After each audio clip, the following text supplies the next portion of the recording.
Hello, hello, hello. Testing 1 2 3 4. Testing 1 2 3 4. And we are now live. All right. So I will say hello. Hello. Welcome to Magic in the Rough. I'm going to be a little rough this morning. Uh, my voice, my dress, my hair. Uh, Gosh, I'm not even shaved. But I am waking up into my daily obligations. And I am experimenting with seeing whether or not it is useful to you to see me getting myself back into mode. My name is Stephen Barnes. I'm the creator of Fire Dance and Life Writing and stuff like that, which were all just ways of organizing myself so that I could create the life that I desired. And in some ways, the totality of everything that I created, I keep trying to boil it down into different ways so I can describe it. It's all the same stuff, but it's, what is the right way in? What is the simplest way? And what we're talking about here is the magic formula. That's the one that seems to be both powerful and easy to explain and appeals to people and they can kind of remember it and wrap their mind around it. It is having a map or model of what you want, M, to take daily action, A, to feel gratitude, G, to have a clear goal, I, for intention, and to have confidence that this is in alignment with your character. If you believe that what it is that you're trying to accomplish is in alignment with your character, it is easier to do. If you believe that accomplishing a goal will change your character for the better, fantastic. If you believe that a goal is out of character for you, you will struggle. So today, talking about, and by the way, if you have questions about any of this, just the type it into chat, and I'll be happy to answer live. While I'm here. This is just a few minutes that I take every day to kind of remind myself of who I am and what I'm doing, and to try to clarify. And so, if this could be of any use to you, it would be useful for me to be able to interact with you. So if you have questions, comments, or requests about any of this, please do. I is for intention, for goal. And it's important to know not just what you're going to accomplish, but why. Every day, I mean, and literally, I mean this every day. I see people who are complaining about love, money, or health, and they will complain about these things to me, but they won't take my advice. So, okay, I don't know exactly why they're complaining, but hopefully, just the act of complaining is useful to them. Uh, but, I'm kind of, I have to admit that I'm more of a problem solver. If somebody says, I hurt, and you say, well, poor baby, and they come back next week and they say, I hurt, and you say, poor baby, by the third time, it's reasonable to ask, is there a thorn in your paw? Can we take it out? That's me.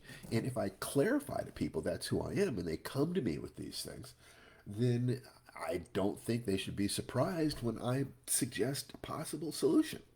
I'm just being true to myself. I'm not trying to manipulate them or anything. I'm asking the question. If you know that this is who I am and you come to me with this, you must want a perspective on it.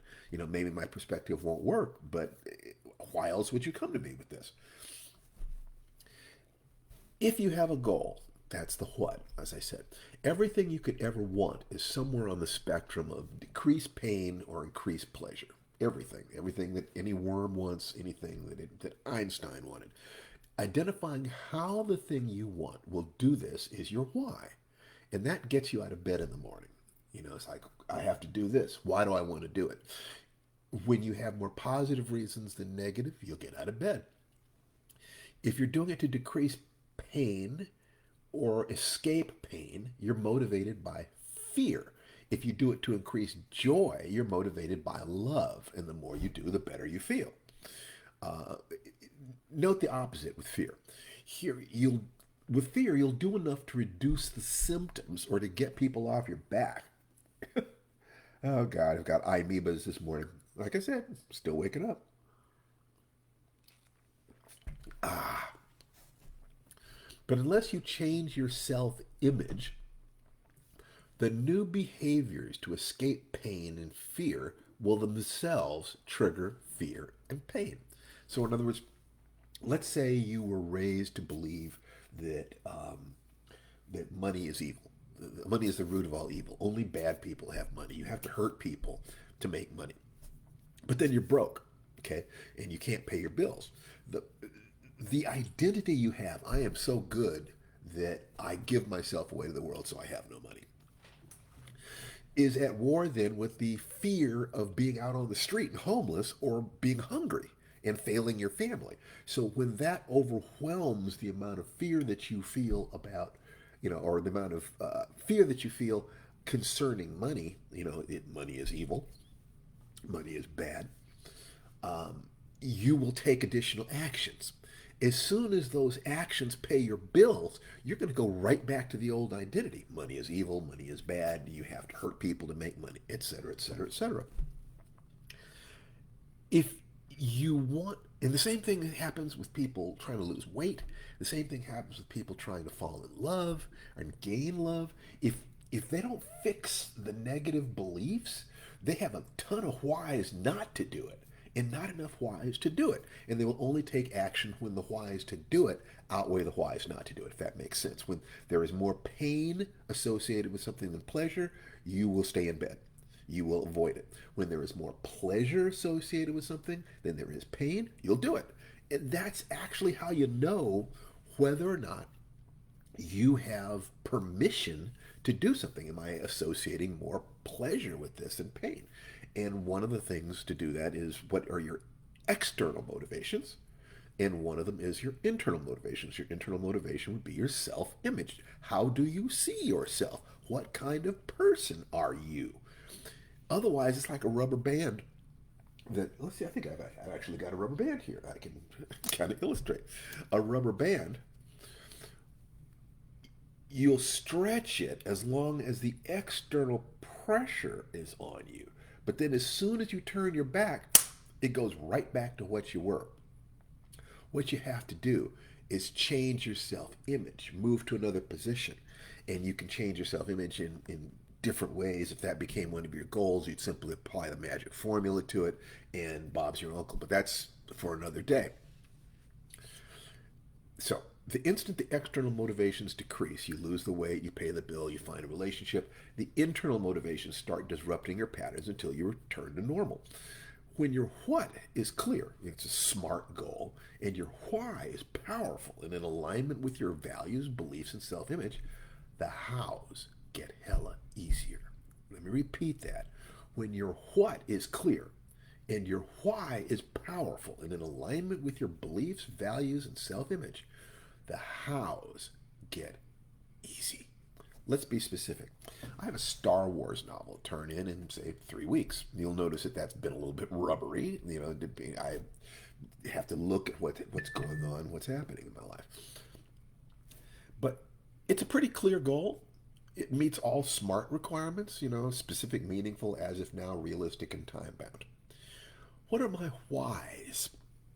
Fun, money, contribution, self expression, creativity, keeping my word. I signed the damn contract. This is absolutely in alignment with my self image. You see? There's nothing there that it is not me. It will also move my life in the intended direction of decreased pain and increased pleasure. It provides abundance and gives service. It's everything.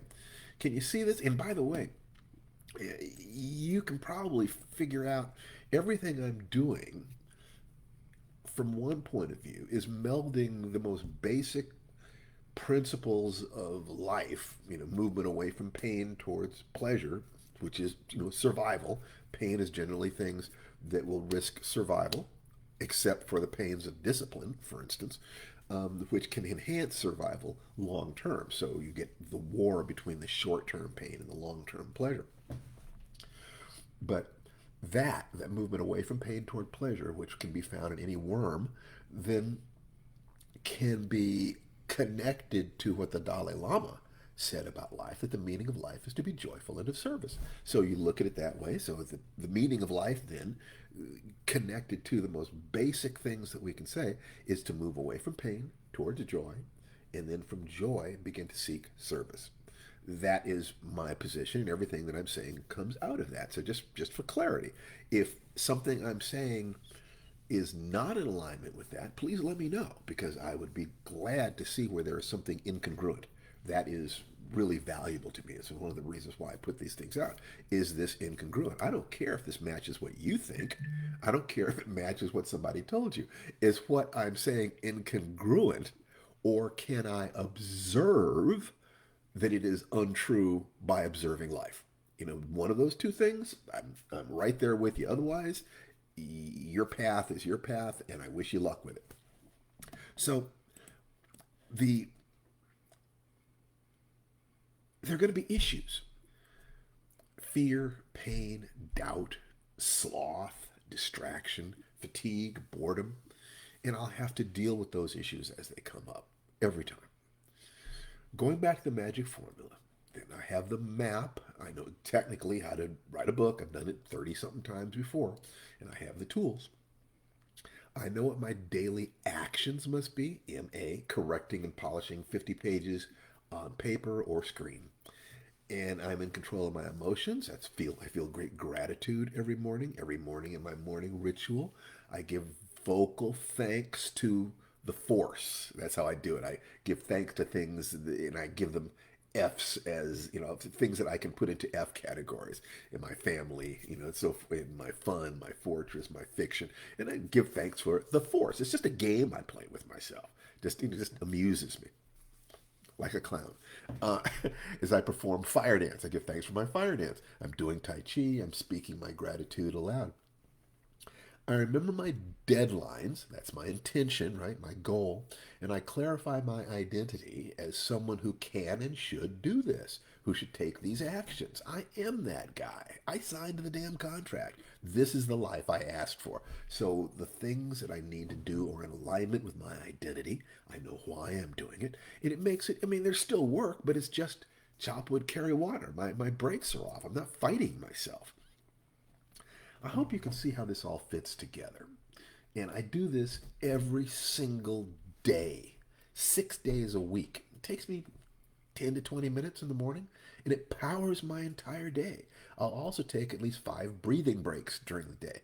During those breaks, I will connect to my child and elder selves, and if they're both smiling, I know I'm on the right path. That's 60 seconds to check in. Most people don't check in once a year. Well, let's hopefully it's not that bad. Most people don't check in once a month. I'm asking you to check in very briefly every day, maybe 5 times a day, but at the very least every week. Look at where you are. Look at what you're committed to doing. See if you're going in the right direction. If you are, fine. Just zen your way through your life. Have fun. And if you're not, make corrections. Every day you eat, you should move your body, strengthen your heart emotionally, and clarify your mind. And just make it a daily practice. It's simple, not easy, but it's simple. And in honesty, this is advanced stuff. Most people won't do it or anything like it, which explains why most people keep complaining about the same problems over and over and over again to you, without really acknowledging that when they do that, they're taking up your time and energy and wasting the substance of their own lives, because they're going in a circle, they think. No, they're not. You're always either going in an upward spiral or a downward spiral, because time is your enemy. Time eventually is going to move all the pieces off the board. So do what you're going to do in your life, and do it today. I'll be there with you. This is my life too, and it's the life that I'm laying out for my son, so that when he goes out into the world, he'll be able to test these things, see for himself whether his dad was telling the truth. So that's all I'm going to say today. Don't seem to be any questions today. So I'd like to invite you to come to the fire dance meeting on Saturdays. where I answer questions, we interact, we have a supportive community, and every week we look at the question of what do I need to do to move myself forward by 1% this week.